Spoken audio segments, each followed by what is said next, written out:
Kaliwanagan lang po, manifestation lang. Tungkol po yung nangyari kahapon at marami po kumakalat sa social media na ako'y lumipat na sa majority, hindi po totoo yan.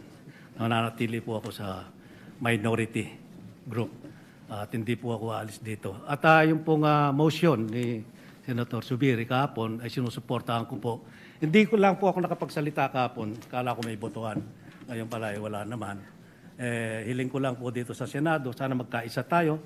Iwasan ang bangayan, ang dami-dami natin bisitang pari dito. Palakpakan po natin sila para ipagdasal po kami na magkaisa na kami para maibalik ang dangal ng Senado. Maraming salamat po. Your manifestation is noted and wala ka man sa majority, Senator Lito Lapid, nandiyan ka parati sa puso namin. Mr. President, Senator Pia Cayetano. I'd just like to comment. Gusto ko lang magpasalamat kay Senator Lito Lapid na kahit na magkaiba na tayo ng partido, I think we are batchmates, so magkasama kami since 2004.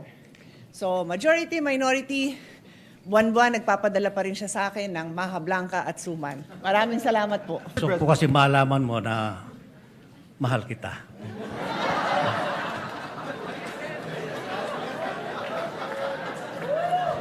What does the brother say? No, I am trying to figure out bakit Maha Blanca ang binibigay sa kanya samantalang sinabi ko na kay Kuya Lito Lapid na ako'y umiinom na ng maintenance medicine para sa kolesterol pero sisig pa rin ang dinadala niya para sa akin. So iniisip ko kung mahal din niya ako o si Senator Pia lang ang kanyang mahal. Mr. President, nilalapit ka daw niya sa Diyos.